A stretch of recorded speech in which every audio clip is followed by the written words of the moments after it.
Bueno, muy buenas tardes. Bien, ahí ya sé que me están escuchando. Entonces, hoy iniciábamos por aquí.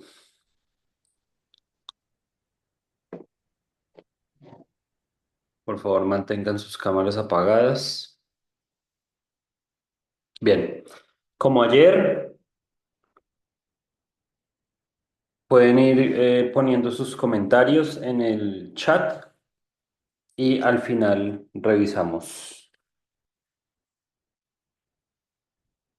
las preguntas. Bien.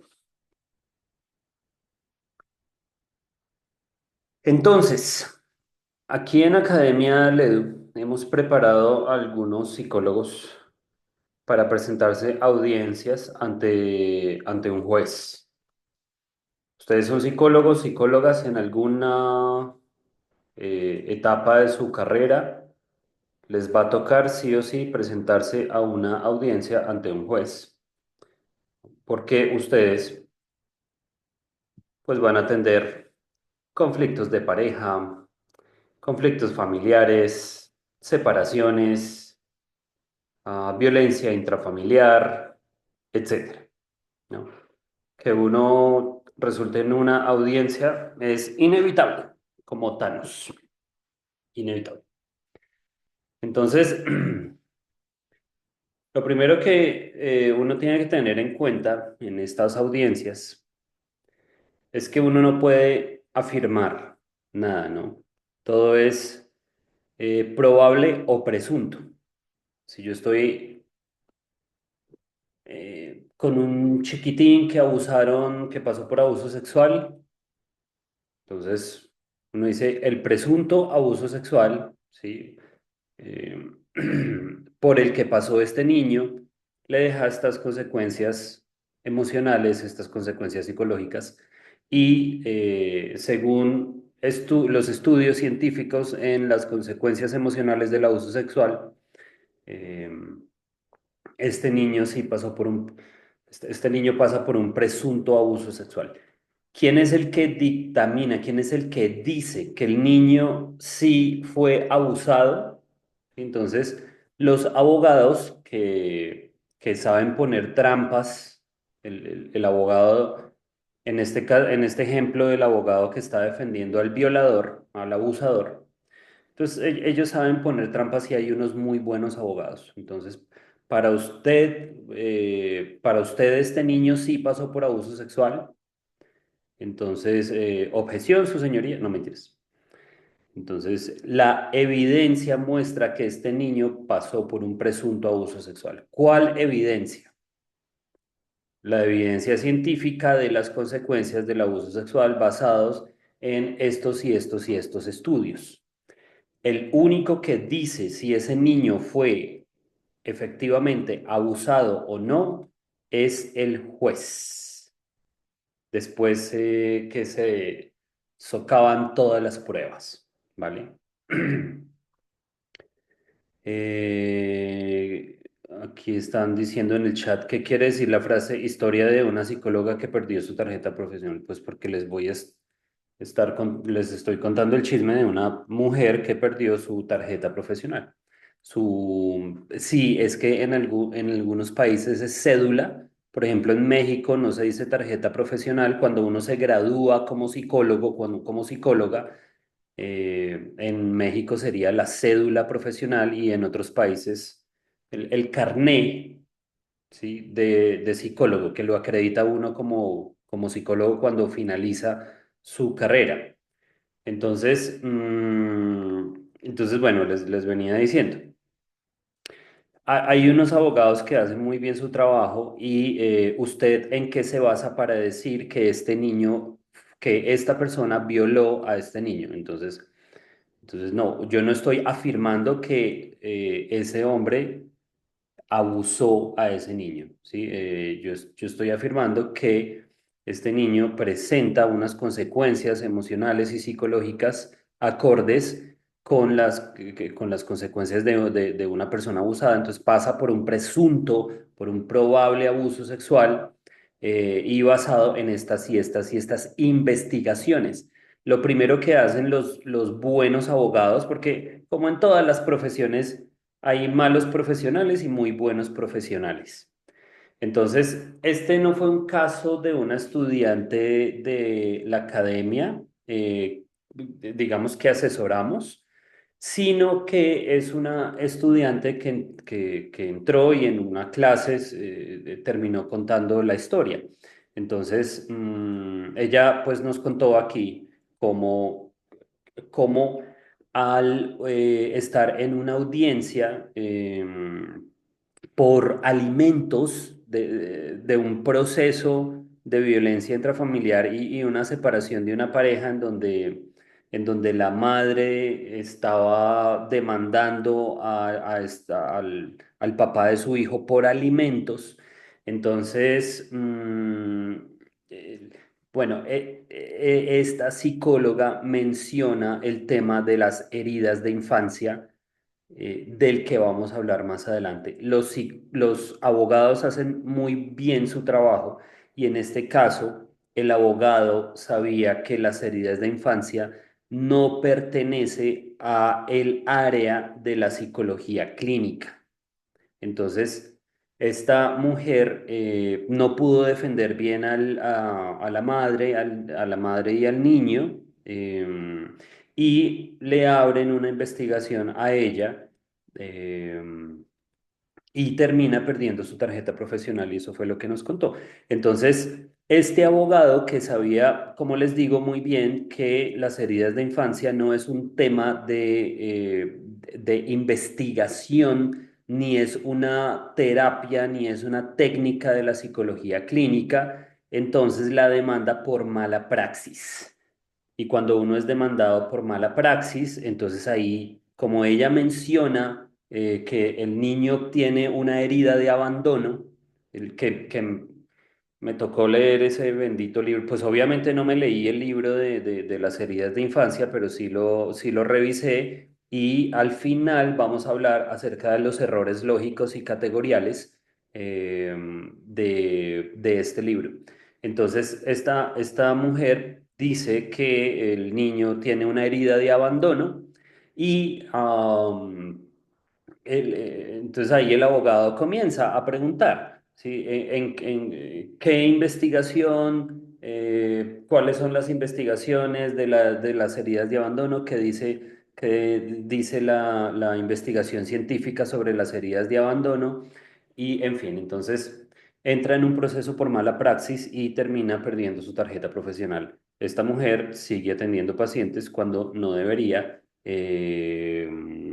pero bueno, entonces dice la cédula profesional, exacto, sí. ¿En qué país sucedió esto? Les estoy hablando de Colombia. Esto sucedió aquí en Colombia.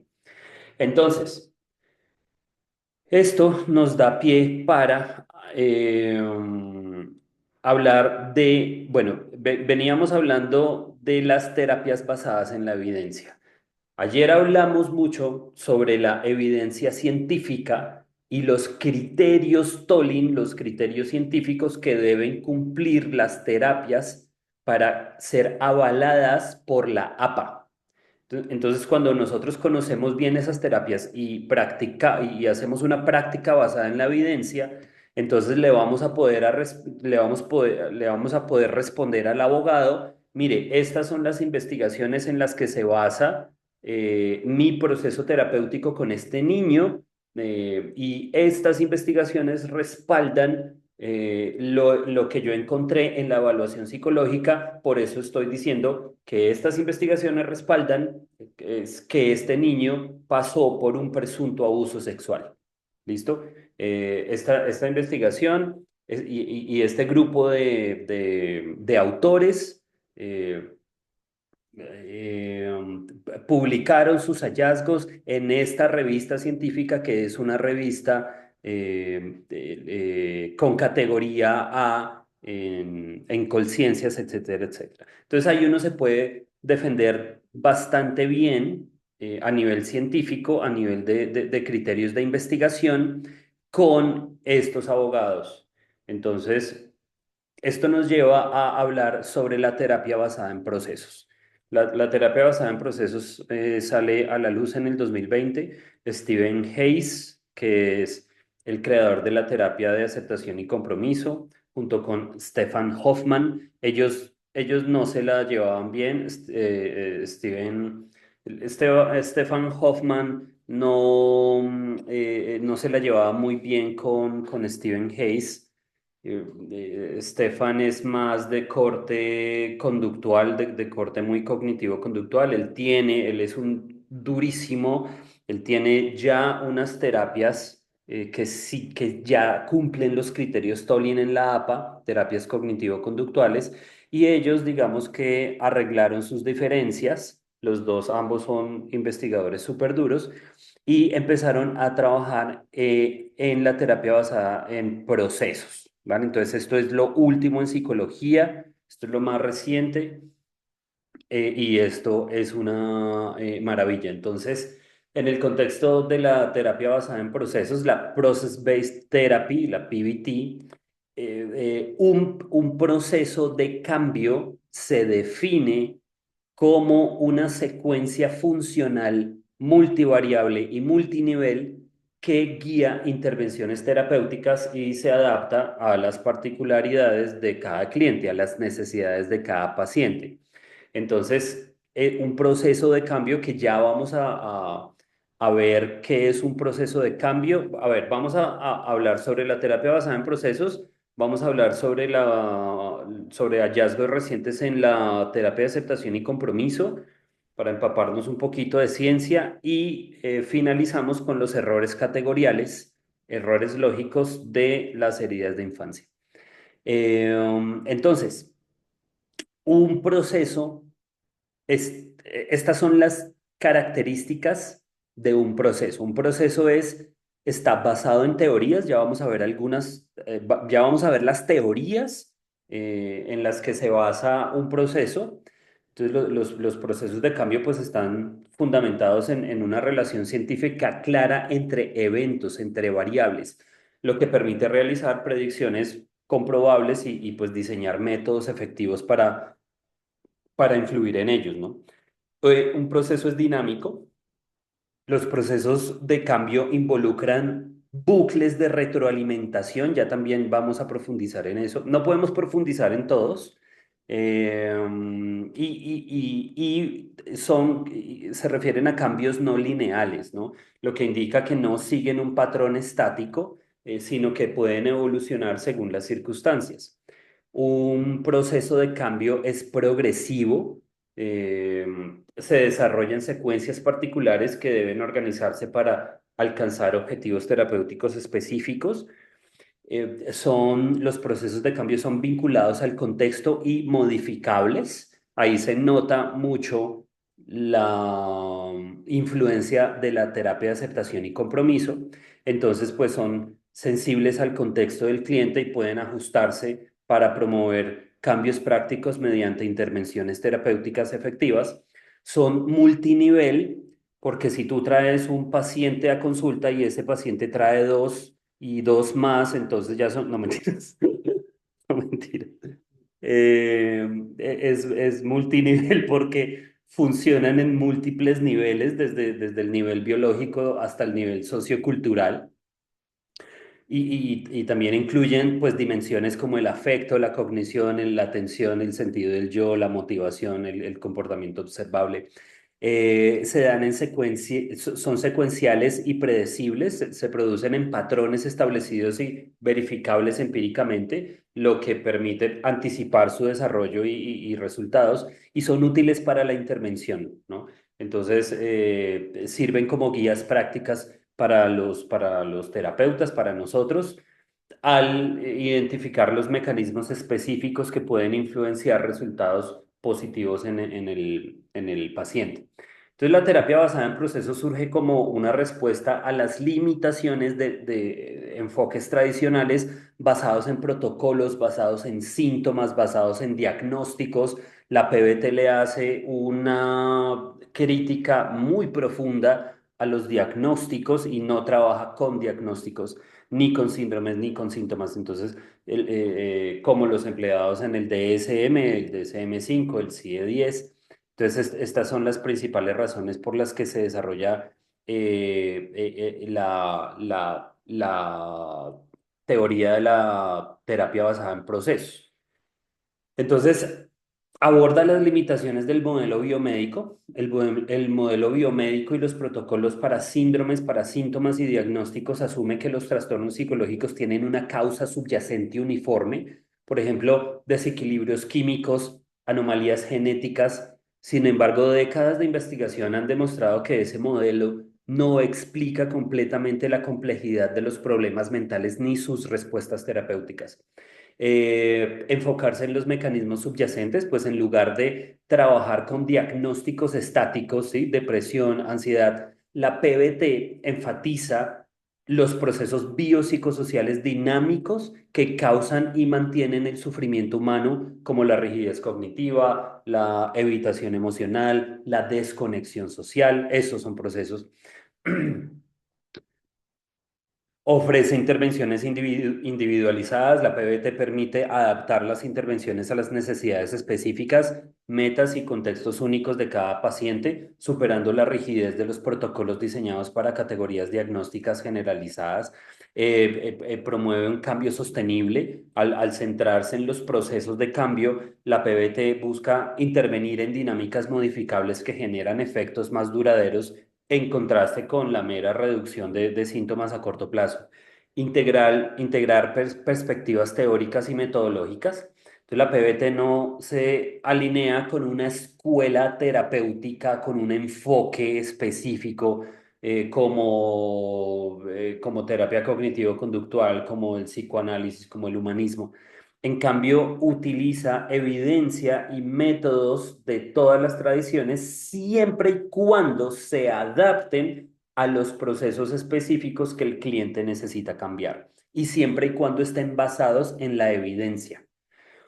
Responder a los desafíos del contexto clínico actual, pues muchas terapias tradicionales no son efectivas para todos los clientes ni logran explicar las diferencias individuales en los resultados. Entonces, la PBT ofrece un enfoque más flexible y basado en la evidencia para mejorar la eficacia clínica. Muy bien.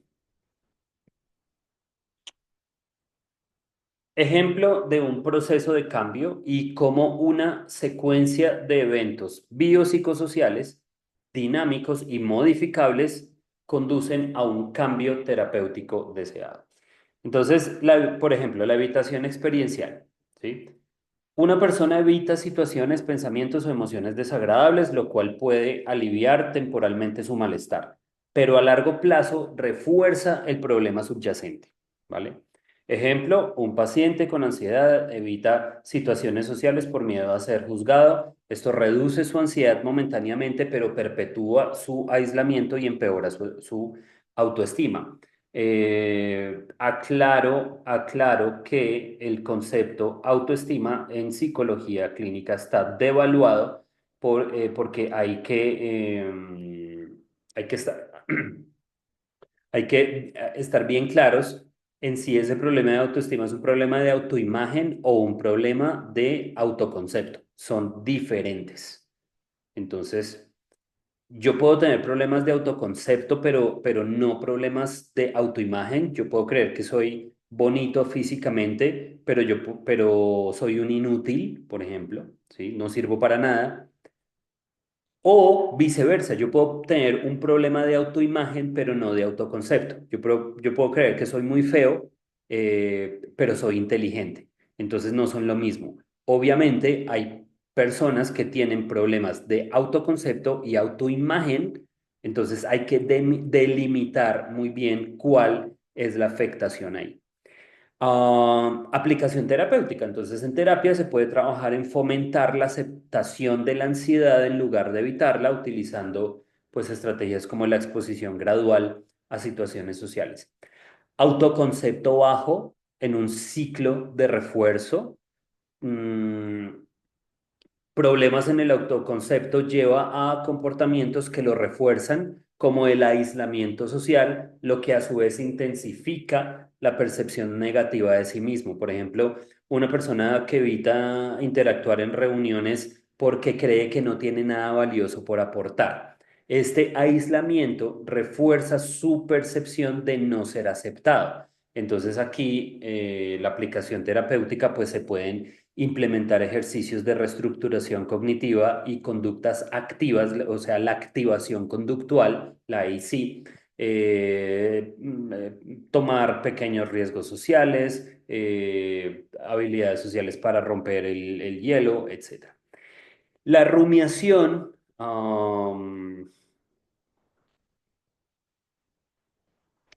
por ejemplo, la rumiación y el bajo estado de ánimo, ¿sí? Rumiaciones frecuentes sobre eventos pasados refuerzan un estado de ánimo negativo, creando un ciclo de retroalimentación. Entonces, después de una ruptura amorosa, un paciente pasa largos periodos recordando los errores del pasado, lo que incrementa su tristeza y reduce su energía para buscar apoyo social. Entonces, aquí la aplicación terapéutica sería ayudar al cliente a identificar y redirigir su atención hacia actividades presentes significativas para interrumpir el ciclo de rumiación.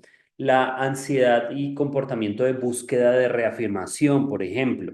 Entonces, un paciente que busca constantemente la aprobación o reafirmación de otros para aliviar su ansiedad, pero esto a menudo refuerza su codependencia. Entonces, una madre constantemente pregunta a su hija si sus decisiones como madre son correctas, lo que proporciona alivio momentáneo, pero perpetúa su inseguridad. Entonces, aquí el terapeuta podría trabajar en aumentar la tolerancia a la incertidumbre de esta mamá y desarrollar autoconfianza a través de tareas que reduzcan la búsqueda constante de validación. Entonces, un proceso de cambio está teóricamente fundamentado porque se basa en modelos y teorías científicas que explican cómo y por qué ciertos mecanismos psicológicos, teorías que fundamentan los procesos de cambio pues, son diversas y provienen de diferentes disciplinas y enfoques terapéuticos. Entonces, entonces aquí pues se describen algunas de las principales teorías que sirven como base para los procesos de cambio. Estas son todas las teorías que fundamentan un proceso de cambio. Entonces pues la PBT se basa en la teoría del condicionamiento, condicionamiento clásico y condicionamiento operante. Sí, acá los procesos de aprendizaje mediante el condicionamiento clásico, asociación entre estímulos y el condicionamiento operante, pues refuerzo y castigo, explican pues cómo los comportamientos y emociones se adquieren y se mantienen o se extinguen. Eh, la habitación experiencial, por ejemplo, puede entenderse como un comportamiento reforzado negativamente, ya que reduce temporalmente el malestar emocional. Intervenciones como la exposición emocional de Barlow se basan en la extinción del miedo, ¿no? La PBT también tiene en cuenta la teoría cognitiva propuesta por Beck, ¿sí? Esta teoría sostiene que los pensamientos automáticos y las creencias centrales, los esquemas, influyen en las emociones y el comportamiento. Entonces, procesos como la rumiación o el pensamiento catastrófico se abordan mediante la reestructuración cognitiva que busca cambiar patrones de pensamiento disfuncionales. Por ejemplo, modificar la creencia de soy incapaz, ¿sí? Para reducir el bajo autoconcepto y aumentar la autoeficacia. La PBT también tiene en cuenta la teoría de la regulación emocional que explica cómo las personas identifican, interpretan y manejan sus emociones para adaptarse a diferentes situaciones. Entonces, la aplicación de un proceso de cambio aquí serían procesos como la supresión emocional, eh, sí, o en la terapia de aceptación y compromiso, por ejemplo, que fomenta la aceptación de las emociones difíciles para evitar la evitación experiencial. La teoría del aprendizaje social y cognitivo de Bandura. Sí, que dice que las conductas se aprenden a través de la observación, la imitación y la autoeficacia. Entonces, la autoeficacia pues se fortalece al permitir que los pacientes experimenten pequeños éxitos, aumentando la confianza en sí mismos. Por ejemplo, aquí se pueden utilizar procesos de modelamiento, ¿sí? Un modelado para enseñar habilidades sociales a un paciente con fobia social. La teoría de la evolución y modelos contextuales, la Extend Evolutionary Meta Model, la IMM, que integra principios evolutivos como la variación, la selección y retención aplicados al contexto biopsicosocial del individuo, de la persona. Entonces, por ejemplo, aquí la flexibilidad psicológica, ¿no? Central en la terapia de aceptación y compromiso, que se fundamenta en la idea de que las adaptaciones contextuales son esenciales para la supervivencia del el bienestar. Por ejemplo, promover la variación de conductas rígidas para aumentar la adaptabilidad. La teoría de la motivación autodeterminada de Desai Ryan, que dice que las personas necesitan satisfacer tres necesidades básicas: autonomía, competencia y conexión social para experimentar bienestar y motivación intrínseca. Y entonces aquí procesos relacionados como la desmotivación, como la baja motivacional pueden transformarse al fomentar la autonomía y la autoeficacia del paciente. Se pueden diseñar intervenciones que promuevan metas personales alineadas con los valores del paciente. La teoría de la red. Ahorita vamos a ver ejemplos de redes. Esto es súper chévere. La Network Theory, que considera los trastornos psicológicos como sistemas complejos de síntomas interconectados que se influyen mutuamente en lugar de que sean entidades independientes.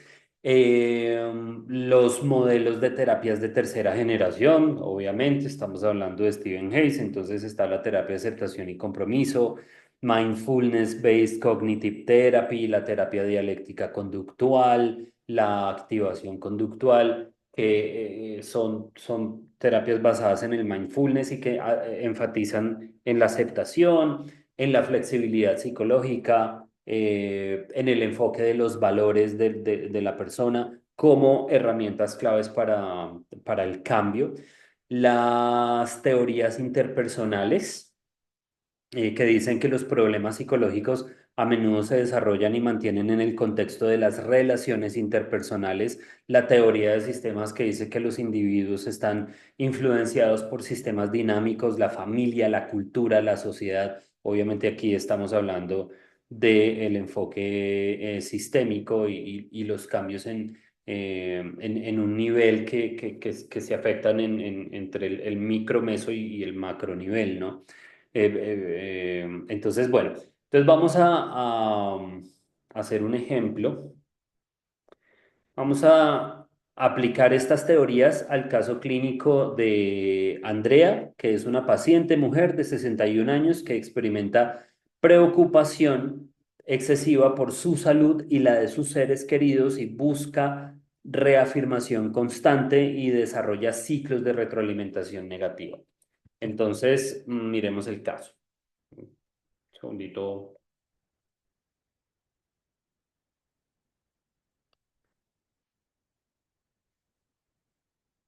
Entonces, ¿cuáles son los problemas principales de Andrea? Andrea se preocupa excesivamente por la seguridad de su hija y su nieta, Realiza frecuentes llamadas para monitorear su bienestar y solicita pruebas médicas innecesarias para calmar su ansiedad. Estas conductas proporcionan alivio temporal, pero refuerzan un ciclo de preocupación y dependencia y codependencia hacia su hija y a sus hijos. Entonces, el impacto en su vida, pues ansiedad constante, dificultad para mantener relaciones satisfactorias con su familia, incremento de costos médicos innecesarios. Entonces, ¿qué nos dice la teoría del condicionamiento operante aquí? Eh, o sea, el refuerzo negativo. Andrea evita la incertidumbre sobre su salud y la de su familia solicitando pruebas médicas o buscando reafirmación. Esto reduce momentáneamente su ansiedad, reforzando la conducta. Entonces, aquí, ¿qué se tiene que hacer? Pues extinción, ¿sí? Extinción de conducta, ¿no? Entonces, aquí el psicólogo puede trabajar con Andrea para limitar las solicitudes de pruebas médicas y reducir gradualmente la frecuencia de sus consultas. Entonces, aquí el objetivo sería enseñarle a tolerar la incertidumbre en lugar de buscar alivio inmediato. ¿Qué nos dice la teoría cognitiva? Ah, aquí.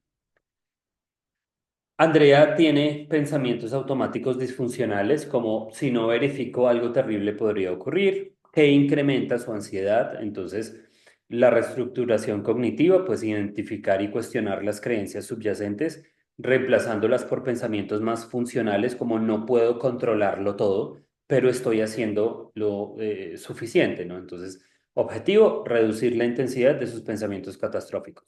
La teoría de la regulación emocional, Andrea intenta suprimir su ansiedad buscando constantemente validación externa en lugar de manejarla directamente. Entonces, la técnica, pues el entrenamiento en aceptación emocional, se le podría enseñar a aceptar su ansiedad como una emoción natural, utilizando mindfulness para observar sus sentimientos sin reaccionar de forma impulsiva y el objetivo es fomentar estrategias adaptativas de manejo emocional. ¿Qué nos dice la teoría de la motivación autodeterminada aquí? Andrea depende de otros para su tranquilidad, lo que afecta su autonomía y confianza en su capacidad para manejar la ansiedad. Entonces, la técnica, establecimiento de metas personales alineadas con sus valores, por ejemplo, trabajar para fortalecer su rol como abuela sin sobrecargar a su hija con preguntas constantes. El objetivo es promover un sentido de competencia y autonomía. ¿Qué nos dice la teoría de la red, la Network Theory? Las preocupaciones de Andrea forman parte de un sistema de retroalimentación que incluyen preocupación, búsqueda de reafirmación y alivio temporal. Aquí la técnica es el análisis del modelo de red, identificar nodos, ya vamos a ver más adelante qué es eso, nodos clave como búsqueda de pruebas médicas y trabajar directamente en reducirlos para desmantelar el ciclo. Y el objetivo aquí es romper patrones autoperpetuantes y desarrollar nuevas formas de afrontamiento. Pucha. Las terapias de tercera generación. Andrea evita pues experiencias incómodas como la incertidumbre, lo que refuerza su dependencia de validación externa. La ACT, la terapia de aceptación y compromiso, puede trabajar en fomentar la flexibilidad psicológica, ayudándola a aceptar su ansiedad. Se identifica lo que más valora y se compromete a reducir las conductas intrusivas y el objetivo es vivir alineada con sus valores. La teoría interpersonal, Andrea utiliza a su hija y su esposo como fuente de tranquilidad constante, lo que tensiona sus relaciones. Entonces aquí la técnica es un entrenamiento en habilidades interpersonales, practicar estrategias para expresar preocupaciones de manera objetiva sin sobrecargar a los demás y el objetivo es mejorar la calidad de sus relaciones mientras reduce su dependencia emocional. Entonces, digamos que una intervención integrada de todas estas teorías, pues, o sea, al integrar estas teorías, pues el tratamiento de Andrea podría estructurarse de la siguiente manera, como vimos, una fase inicial, en una fase inicial, pues evaluar los nodos clave de sus preocupaciones utilizando la Network Theory, trabajar la aceptación desde de la ansiedad, desde la ACT, para reducir su evitación experiencial. Podríamos hablar de una fase intermedia en donde se introduce la reestructuración cognitiva para desafiar sus creencias catastróficas, reducir progresivamente las conductas de búsqueda, de reafirmación, y una fase final del tratamiento, pues ahí sería enfocarse en fortalecer su autonomía desde la teoría de la motivación autodeterminada y mejorar sus habilidades interpersonales para construir relaciones más equilibradas. Entonces,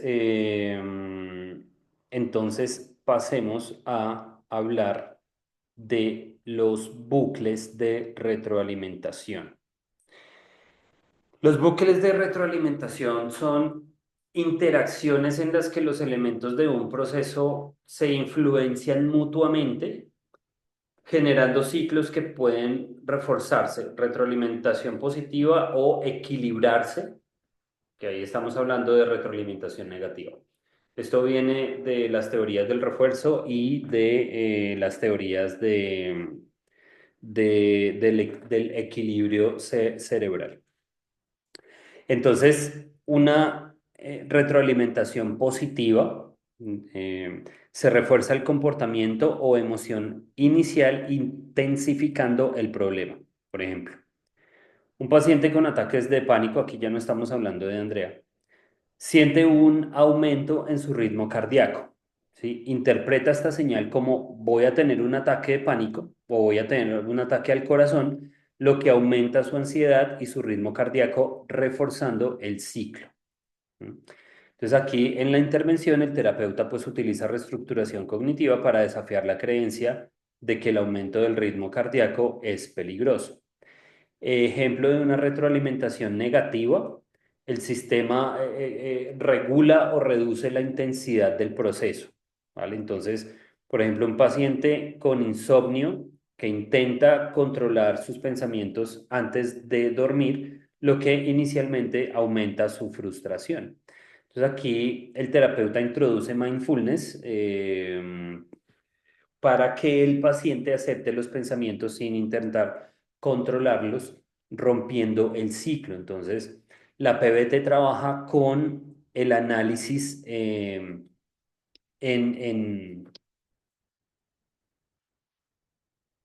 el análisis de una subred. Y aquí vemos un clarísimo ejemplo. Listo.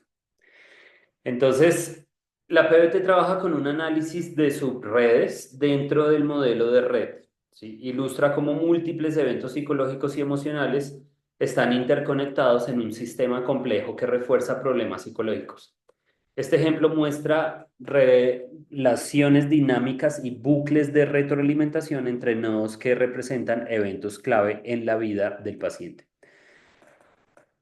Analizar un caso clínico en subredes nos va a llevar a hacer formulaciones más exactas. Entonces, miremos aquí. El contexto del cliente, el evento inicial, el motivo de consulta es una ruptura amorosa reciente, ¿sí? Breakup se refiere a su motivo de consulta, que desencadena una cascada de procesos emocionales, cognitivos y sociales. Entonces, ¿cuáles son los elementos principales de esta red? Primero, pues la ruptura amorosa, el breakup. Rumiar sobre el pasado, ¿sí? El bajo estado de ánimo, ¿m? La soledad y la baja autoestima. Que recordemos, tenemos que delimitar si es autoconcepto o autoimagen. Entonces, La ruptura la ruptura de la relación amorosa impacta directamente en el estado de ánimo del cliente, ¿sí? Baja el estado de ánimo y fomenta la rumiación sobre el pasado. La rumiación, a su vez, contribuye a empeorar el estado de ánimo del paciente. Entonces, aquí podemos ver bucles de retroalimentación. En la primera subred, entonces, pues la soledad, el bajo estado de ánimo y la baja autoestima están interconectados en un bucle de retroalimentación. Por ejemplo, la soledad incrementa la baja autoestima, la baja autoestima intensifica la soledad y ambas contribuyen a un estado de ánimo más bajo. Una segunda subred, ¿sí? El bajo estado de ánimo, la rumiación y la baja autoestima se retroalimentan. Entonces, la baja autoestima lleva a rumiar sobre el pasado, la rumiación reduce aún más el estado de ánimo y el estado de ánimo bajo pues refuerza la baja autoestima. Aquí en esta red, estas flechitas nos hablan de las fuerzas en las relaciones. Las flechas que conectan los nodos tienen tamaños variados. Fijémonos, este triangulito es más grande que este, por ejemplo. Entonces las flechas nos indican la fuerza de las influencias. Por ejemplo, la ruptura tiene una influencia fuerte y directa sobre el bajo estado de ánimo y la rumiación. La baja autoestima y la soledad tienen influencias significativas sobre el bajo estado de ánimo, lo que indica su papel central en mantener el problema. Eh, entonces, bueno, digamos que esta figura muestra cómo un evento inicial, una ruptura de una relación amorosa, puede desencadenar una serie de procesos interconectados que crean y perpetúan el sufrimiento psicológico del paciente. Entonces, podemos hablar de ciclos autorreforzantes, los bucles de retroalimentación entre la baja autoestima, la rumiación y el estado de ánimo bajo fortalecen el problema y lo hacen resistente al cambio. Y podemos hablar de unos nodos clave, ¿no? Entonces, la baja autoestima y el estado de ánimo bajo son elementos centrales que conectan ambas subredes. Entonces, esto sugiere que intervenir en cualquiera de estos nodos podría tener un impacto significativo en el resto de la red. ¿No? Eh, entonces, entonces.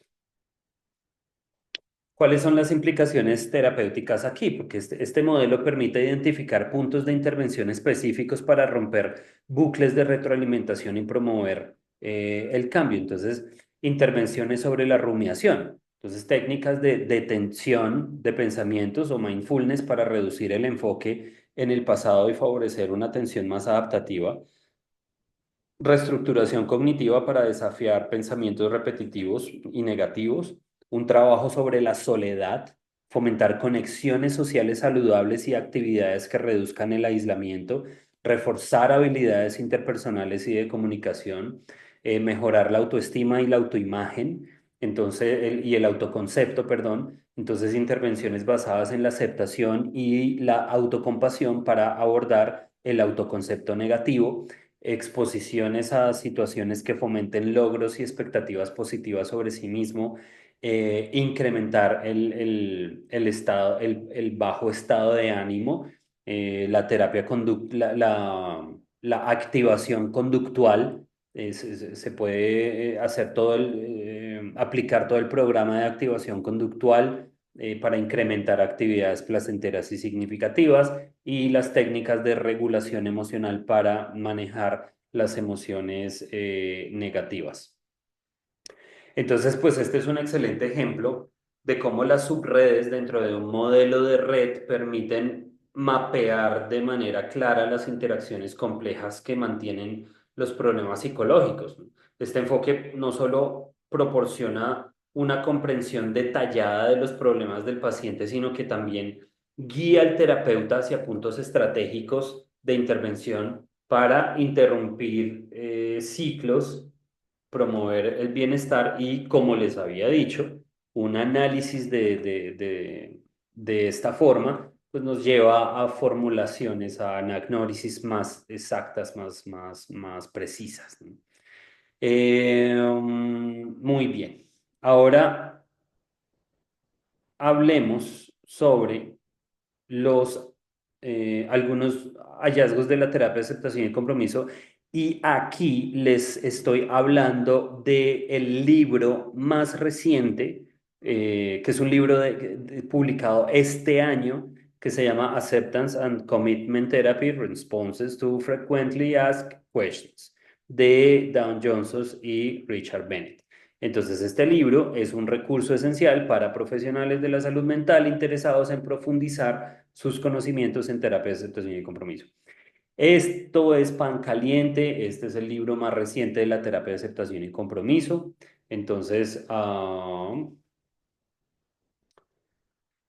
actualizaciones de la terapia de aceptación y compromiso. Entonces, podemos hablar de bueno, este libro nos habla de la definición de la filosofía y la teoría en ACT. Entonces, introduce los conceptos fundamentales del contextualismo funcional, la teoría de los marcos relacionales de la que les hablé ayer, explora cómo ACT se diferencia de otras terapias cognitivo-conductuales y por qué utiliza tantas metáforas. Am, Responde a preguntas conceptuales sobre el modelo ACT. Este libro se los vamos a enviar al grupo de WhatsApp, ¿vale? Entonces, entonces es un regalito especial que les vamos a enviar allá. Aborda preguntas conceptuales sobre el modelo de ACT, entonces explica conceptos clave como la aceptación, la difusión cognitiva, el contacto con con el momento presente, profundiza en el significado de valores, autocompasión. Eh, Cuando Paul Gilbert saca su terapia basada en la compasión, entonces esta también es incluida aquí. Mm, Implementación práctica de la ACT. Entonces, proporciona estrategias para iniciar sesiones, introducir el Exaflex, trabajar en la aceptación, la difusión, aborda cómo adaptar a diversas poblaciones. Nos habla del desarrollo de habilidades como practicante de ACT, discute la importancia del aprendizaje experiencial y la supervisión continua, que es lo que nosotros hacemos aquí en Academia Ledu con nuestros estudiantes. Hacemos durante la semana, mm, bueno, pues primero hacemos supervisión, entonces nuestros estudiantes nos cuentan un caso clínico en el que están enredados, etcétera, pero también hacemos mucho aprendizaje experiencial, entonces los miércoles en la noche nos reunimos a hacer juego de roles. Entonces, listo, tú haces de terapeuta, tú haces de paciente y vamos analizando paso a paso el motivo de consulta, la formulación, etcétera. Y las cuestiones críticas sobre ACT, analiza la evidencia científica detrás de ACT y reflexiona sobre las críticas al modelo, como su enfoque en la aceptación del dolor y su integración en contextos médicos dominados por el modelo biomédico, etc. Teoría de los marcos relacionales, ¿no? Hay una actualización en la teoría de los marcos relacionales, pues la RFT es la base teórica de la ACT y busca explicar el comportamiento humano relacionado con el lenguaje y la cognición.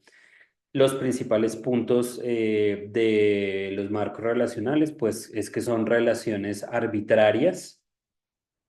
Los humanos pueden relacionar, como les explicaba ayer, cualquier estímulo con cualquier otro estímulo que no se parecen físicamente en nada, pero que adquieren la misma función, incluso sin conexión directa entre ellos, ¿no? Las investigaciones de las que les hablé de Murray-Sittman, de la equivalencia de estímulos.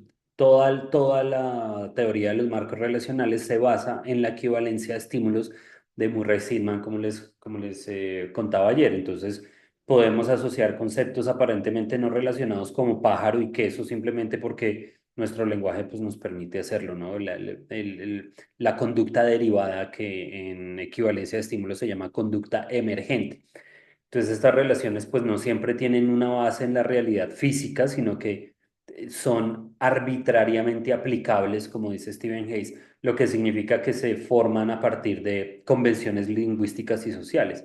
El impacto del lenguaje, entonces, esta capacidad de establecer relaciones complejas es central para el humano y es a la vez una fuente de creatividad, pero también es una fuente de sufrimiento, ¿no?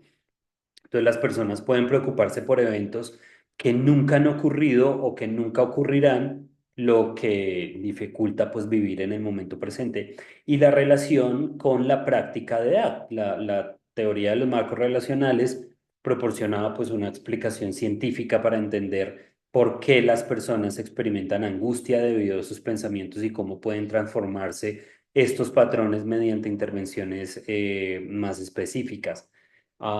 Porque la ACT utiliza tanta y tanta metáfora. Entonces, pues, ACT, como dice, que utiliza metáforas como una herramienta clave para promover el aprendizaje y el cambio del comportamiento. Entonces, ah, digamos que las razones, los puntos principales del ejercicio metafórico, pues es que las metáforas permiten transferir el aprendizaje de un contexto conocido a uno nuevo y ayudar a los pacientes a comprender relaciones complejas de manera más clara y memorable, acordable, que el paciente se pueda acordar, ¿no? Recordar. Facilitan los momentos de claridad, ¿no? Al proporcionar un marco accesible para explorar patrones de comportamientos y emociones. Eh, entonces, pues una metáfora común es es la metáfora del autobús y sus pasajeros, ¿no? Entonces, este ejercicio ayuda a los pacientes a visualizar cómo sus pensamientos no tienen que dictar su comportamiento, sino que pueden elegir el rumbo de su autobús a pesar de las voces de sus pensamientos, ¿no? De los pasajeros. Entonces, pues estas metáforas son efectivas, ¿no? Las metáforas generan experiencias prácticas y activas que son más efectivas que explicaciones teóricas o que una psicoeducación. Entonces, conectan al cliente con sus valores y fomentan la flexibilidad psicológica, que pues en últimas es el objetivo central de la ACT. Mm,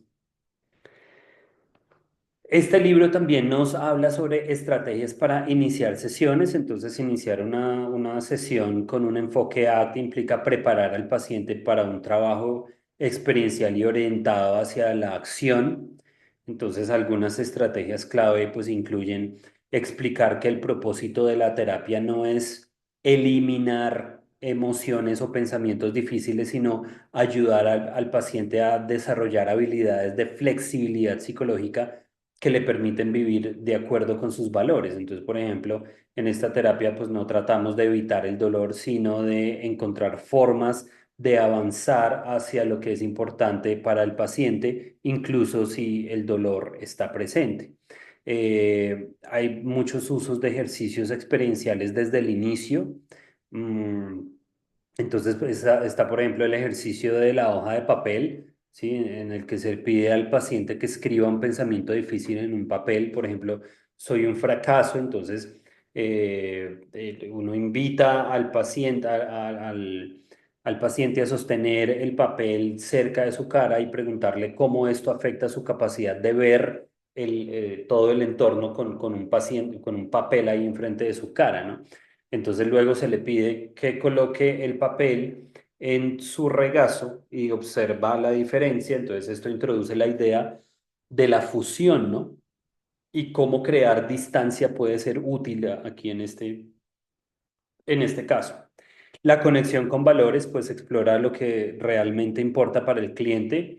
Entonces uno puede preguntar, si este problema que me acabas de contar desapareciera mágicamente, ¿qué cosas importantes te gustaría hacer y sí, comenzar a hacer en tu vida, lograr en tu vida? Ah, este libro presenta el Hexaflex, que es una representación visual de los 6 procesos centrales en ACT. Em, entonces, Eh, bueno, está el contacto con el momento presente, todo el trabajo orientado a valores, acción comprometida, difusión, aceptación y el yo como contexto. Y la aplicación práctica de ACT. am, mm, bueno, aquí digamos que nos habla este libro, como les decía, de todos los componentes desde el inicio de la sesión, el hexaflex, la aceptación, la acción comprometida, etcétera. Entonces, bueno, como les decía, no ahondemos mucho en esto, les vamos a enviar el libro para que lo revisen, porque ya se nos está acabando el tiempo y entonces más bien pasemos a hablar sobre los errores categoriales.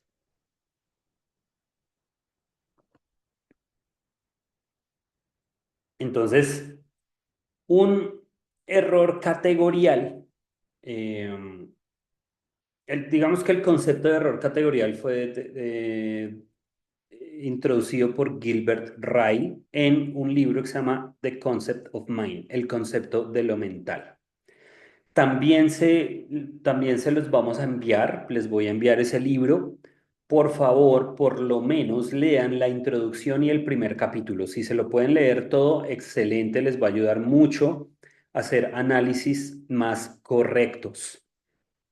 Porque los psicólogos nos pasamos la vida cometiendo errores categoriales y por eso nuestras terapias siempre salen mal. Entonces, revisen la introducción y el primer capítulo. Allí se explica muy bien qué es un error categorial. Entonces, este tipo de error ocurre cuando se confunden las categorías lógicas a las que pertenecen los conceptos, términos o fenómenos.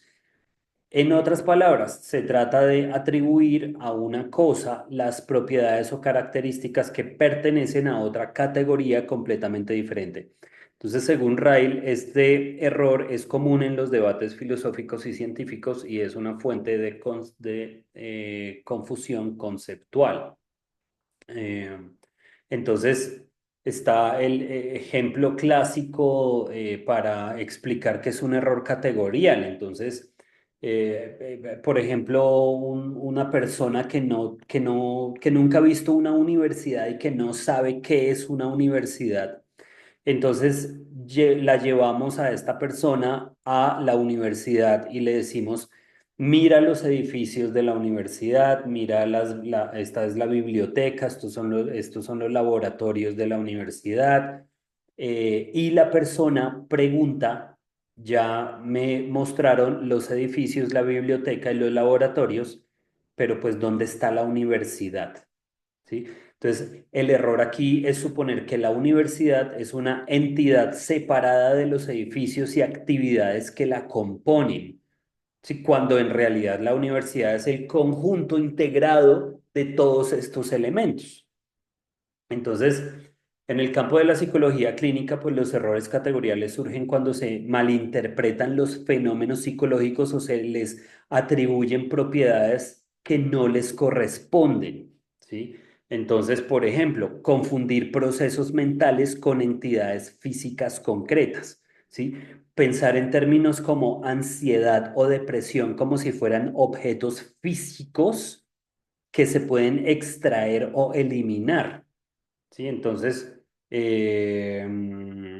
por ejemplo, un paciente podría decir, quiero que me quite la ansiedad, lo cual implica una concepción errónea de la ansiedad como algo material y separable del organismo. Atribuir intenciones humanas a procesos automáticos. Entonces, suponer, por ejemplo, que el cerebro decide o el cerebro piensa por sí mismo como si tuviera una agencia independiente del individuo. ¿Sí? Mi cerebro me está saboteando, cuando en realidad los procesos cerebrales pues no tienen intenciones ni autonomía, sino que son reflejo de patrones aprendidos y respuestas biológicas. Reducir experiencias subjetivas a términos puramente biológicos, esto es otro error categorial común. Entonces, explicar fenómenos emocionales o psicológicos completos como si fueran únicamente resultados de desequilibrios químicos, por ejemplo. Entonces,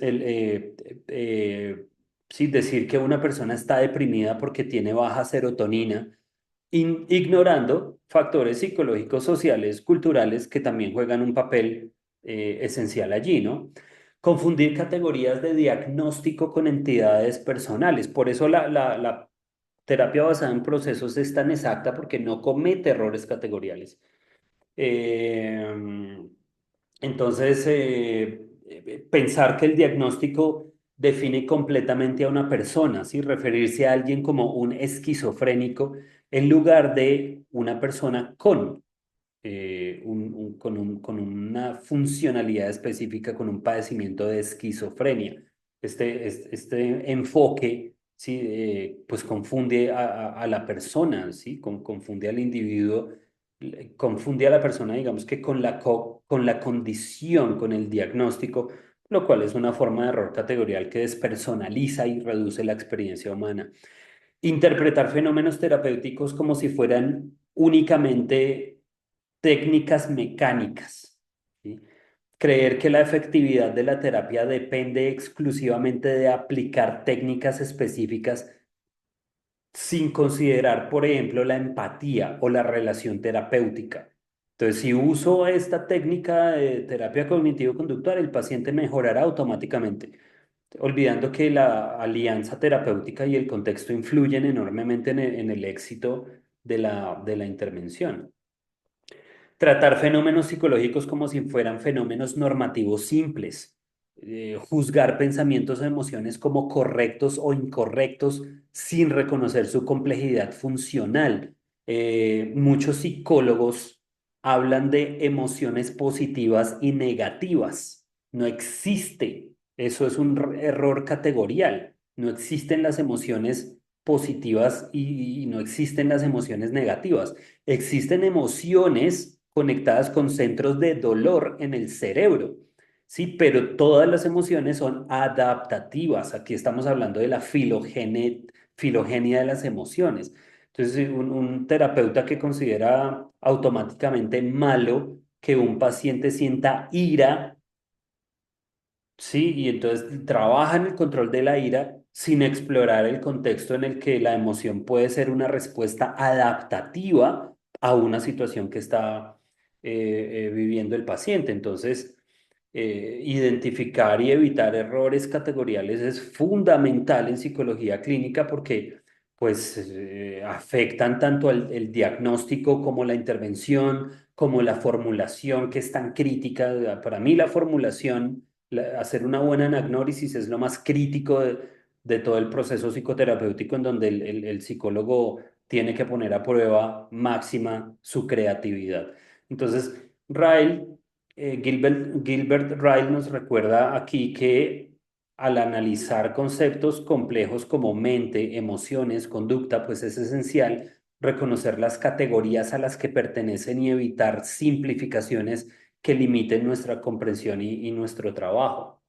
Eh, También les voy a enviar un artículo de Holtz que es fenomenal, que se llama La persistencia de los errores categoriales en psicología, para que lo lean, para que lo pasen por la inteligencia artificial y analicen ese artículo. Ese artículo analiza cómo los errores categoriales identificados por Ryle persisten en la psicología contemporánea. Entonces, bueno, les voy a enviar ese libro, ese artículo, ojalá lo puedan analizar. Entonces, ahora sí pasemos a revisar este libro de las 5 heridas de las heridas de infancia. ¿Mm? Este libro lo escribe Liz Bourbeau. Liz Bourbeau no es psicóloga, nunca estudió psicología y nunca tuvo nada que ver con la psicología. ella trabajaba por ahí en una empresa, pero ella no es psicóloga ni estudió psicología ni tiene ni idea de la psicología. Entonces, este libro que se llama Las cinco heridas que impiden ser uno mismo, presenta una teoría, entre comillas, porque eso no es ninguna teoría, eso es una percepción de ella, basada en cinco heridas emocionales, ¿sí? La herida de rechazo, la herida de abandono, la herida de traición, etcétera, que se manifiestan en la vida de las personas desde la infancia, supuestamente, y que supuestamente están asociadas con el uso de máscaras para protegerse del sufrimiento, ¿no? Esta mujer debió haberse leído a Freud, esto es aquí está muy marcado el psicoanálisis. Entonces, y recordemos que el psicoanálisis se desechó hace mucho tiempo, ¿no? Por lo que les contaba ayer. Entonces, aunque pues esta propuesta se hace fuera de la psicología clínica, pues algunos psicólogos lo adoptan en su práctica clínica y entonces incurren en muchos errores categoriales y lógicos que limitan su validez científica y aplicabilidad clínica, ¿no? Entonces, dentro de los errores lógicos y los errores categoriales que se pueden encontrar en este libro, podemos hablar de una reificación de conceptos abstractos, sí, un error categorial común en donde se conceptualizan las heridas emocionales como si fueran entidades concretas que causan directamente comportamientos y características físicas. El libro sugiere que la herida de rechazo, por ejemplo, genera un cuerpo físico fragmentado y un comportamiento huidizo, lo que equivale a tratar un concepto abstracto, el rechazo, como una causa física, ¿sí? Entonces esto ignora que los conceptos como rechazo son construcciones interpretativas derivadas de patrones de conducta y emociones, no son fuerzas autónomas con causalidad directa, ¿sí? Podemos hablar, por ejemplo, de explicaciones circulares. Entonces, aquí hay un error lógico. Este libro pues incurre en tautologías donde la explicación y el fenómeno se justifican mutuamente. Entonces, la persona huidiza actúa de forma huidiza porque tiene la herida de rechazo, ¿sí? Entonces, esto no aporta absolutamente nada a una explicación, es una explicación circular, solo reafirma un fenómeno observado, ¿sí? Este tipo de razonamiento impide una comprensión funcional o causal del comportamiento, reduciendo la teoría a un sistema cerrado sin capacidad predictiva. ¿Mm? Podemos hablar, por ejemplo, de confusión entre descripción y explicación, ¿sí? O también errores categoriales comunes. Se confunden los niveles descriptivo y explicativo, asumiendo que describir características físicas o comportamientos equivale a explicar su origen, ¿sí? Y nada más errado. Por ejemplo, el texto menciona que el cuerpo huidizo es delgado porque desea desaparecer, lo que mezcla una descripción somática con una supuesta causa psicológica y con una intención, sí, entonces, pues describir un cuerpo delgado no explica el porqué de esa característica, especialmente cuando no se consideran factores genéticos, sociales, ambientales, ¿sí? La misma morfología del cuerpo, etcétera. Más errores categoriales. Por ejemplo, podemos hablar de un determinismo metafísico. Entonces, la teoría introduce conceptos, este libro introduce conceptos metafísicos, ¿no? La reencarnación, el alma, el Dios, bueno, en fin, como explicaciones de fenómenos psicológicos. Entonces, el alma elige la familia y las experiencias necesarias para sanar las heridas. Entonces, esto confunde categorías científicas, ¿sí? Psicología basada en evidencia, con categorías espirituales. Entonces, pues este tipo de determinismo no puede ser probado ni refutado científicamente, lo que lo excluye del ámbito de una psicología basada en la evidencia. Errores categoriales de reduccionismo y esencialismo. Entonces se asume que todos los problemas humanos pueden reducirse a cinco heridas fundamentales ignorando la vastísima complejidad del desarrollo humano. Entonces el libro afirma que todos los sufrimientos del ser humano pueden resumirse en 5 heridas y pues nada más alejado de la realidad. Esta reducción excluye factores contextuales, culturales, biológicos, sociales que influyen en la salud mental, pues simplificando en exceso el comportamiento humano. Errores lógicos de patologización de conductas comunes, ¿sí? Comportamientos normales o adaptativos. Este libro los interpreta como manifestaciones de heridas no resueltas. Por ejemplo, la timidez o la preferencia por la soledad se consideran síntomas de una herida de rechazo. Yo soy demasiado tímido y yo no tengo ninguna herida de rechazo, ¿no? Entonces, esto puede llevar a etiquetar innecesariamente conductas naturales como patologías, lo cual contradice principios éticos en la psicología clínica, ¿no? eh, Falta de validación empírica, pues esta teoría carece de bases empíricas y se basa en observaciones subjetivas, anecdóticas, porque no, este libro, esta mujer y este libro no pertenecen a la psicología. Entonces, la autora misma admite que no existe una prueba científica ninguna de lo que se propone en ese libro, pues porque sabe perfectamente que no es psicóloga. Eh, pues sin validación científica, pues las afirmaciones de este libro no pueden ser consideradas confiables ni útiles para la práctica clínica. Los ejemplos aplicables a la psicología clínica serían, por ejemplo, errores en el diagnóstico. Un psicólogo que asuma que todos los problemas de un paciente derivan de una herida específica podría pasar por alto otras causas, trauma, genética, influencias ambientales, la malinterpretación del cuerpo de la que ya hablamos, etcétera. Entonces, el libro pues presenta una cantidad de errores categoriales y errores lógicos que dificultan su aplicación en un contexto clínico riguroso.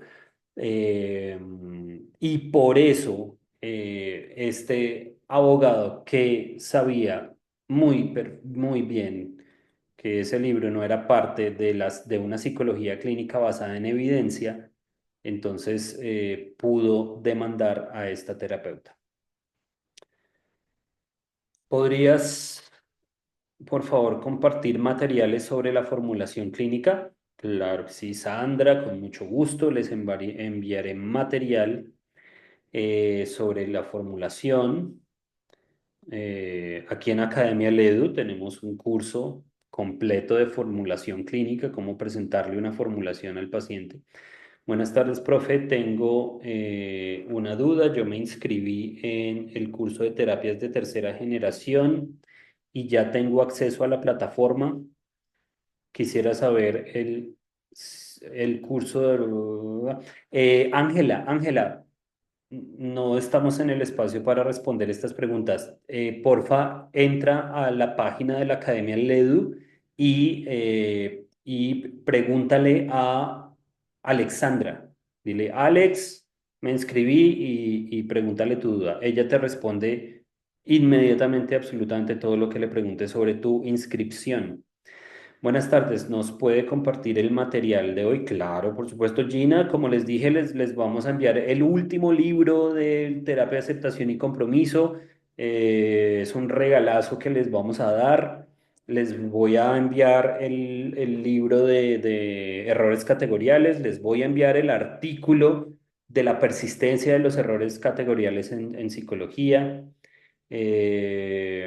Pedro, ¿qué pasa cuando el medio social no te permite ciertas emociones? Cuando tus amigos te dicen no te enojes o exageras demasiado. Ahí hay que identificar cuál... estas preguntas se dificultan porque hay que hacer un análisis clínico de la persona que está en ese contexto para poder responderle según su historia emocional, según su historia de aprendizaje, porque si yo estoy enojado y un amigo me dice, ay, no exageres, pues me está invalidando. Entonces, para mí, que yo tengo una historia emocional específica, etcétera, yo le puedo decir a mi amigo que no me invalide o usted está exagerando, eh, puede que yo tenga ciertas condiciones emocionales para no sentirme invalidado, etcétera. Entonces sí, ahí habría que especificar a qué tipo de paciente nos estamos refiriendo. Gracias por brindar información, gracias por todos los recursos, todo lo vamos a enviar al WhatsApp. Ayer se comentaba sobre el enfoque sistémico y la lista de la división 12 de la APA. Sin embargo, no encontré que estuviera en dicha lista que cumplieran con los criterios Tolling. ¿Pudiera, por favor, indicarme cuáles técnicas o terapias sistémicas se encuentran con evidencia científica? Uy, pucha. Pues Mónica. Lo que pasa, bueno, es que están, todas las terapias están en inglés, ¿no? Entonces, hay una lista de 80 y casi 90 terapias que están aplicando a cumplir los criterios Tolling de la APA. Tocaría buscar una por una cuáles son cognitivo-conductuales, cuáles son sistémicas, um, pero por supuesto que sí hay, ¿no? Entre tantas terapias que hay y tantas terapias que están aplicando a los criterios Tolling, sí hay terapias de enfoque sistémico. Eh, Luego, si quieres, reviso, déjame esa tarea, eh, reviso. Incluso le puedo decir a Mentor Clínico, que es una inteligencia artificial que creamos aquí en Academia Ledu, que haga ese análisis más rápido y les envío al WhatsApp la lista de terapias de enfoque sistémico que están aplicando a cumplir los criterios Tolin. Entonces déjame la tarea. La PBT también inicia con el análisis funcional. Por supuesto, Mónica, como viste en la presentación, la PBT habla de los bucles de retroalimentación y para sacar esos bucles de retroalimentación positiva o negativa, tenemos que hacer un análisis funcional. Pero como ya vieron, eso es una de las teorías en las que se basa la PBT porque ya vieron que también hay otras, ¿no? La PBT es un enfoque teórico o técnico. La PBT, como toda terapia robusta, como vieron, Juan Carlos, se basa en teoría y en técnica. Por ejemplo, la terapia dialéctica conductual, ¿sí? La dialéctica es la teoría de esa terapia y las técnicas, pues son técnicas de, de más que todo de terapia de conducta. Entonces la PBT es una terapia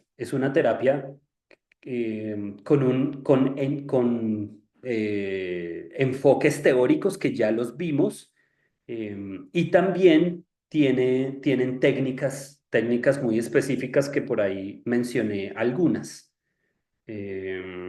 La idea es que la academia va a dar el curso completo de terapia basada en procesos.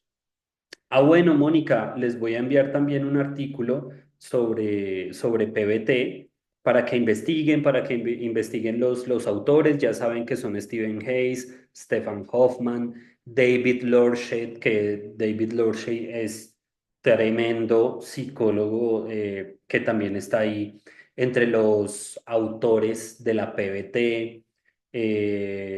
Bueno, en fin, bueno. Se nos acabó el tiempo. Muchísimas gracias. Me gustaría aprender a utilizar la inteligencia artificial para mi consulta. Sugerencias, por favor.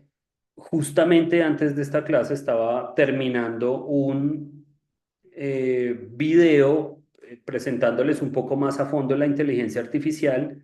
También se los envío. Bueno, muy bien. Muchísimas gracias por su atención. La idea de esta charla, pues, o de estas dos charlas de ayer y hoy, era obviamente incentivar la práctica basada en la evidencia e incentivar la lectura de la terapia basada en procesos, ¿vale? Dimos un brochazo general, no vimos ni siquiera un 1%. de lo que es la terapia basada en procesos, mucho menos vimos un 1% de lo que es la práctica basada en la evidencia. Entonces, esa era la idea, recomendarles, hagan práctica basada en la evidencia, métanse en el cuento de la terapia basada en procesos para que no les pase lo que a esta mujer que implementó heridas de infancia le llevó a perder su tarjeta profesional. Y métanse también mucho en el cuento de los errores categoriales, que cuando sabemos que es un error categorial, vamos a hacer análisis y formulaciones muchísimo más precisas, más exactas, más profundas. Muchas gracias por su atención. Terminaré de leer sus comentarios y les envío el material que les prometí a el grupo de WhatsApp. Pasen muy buena tarde. Que esté muy bien.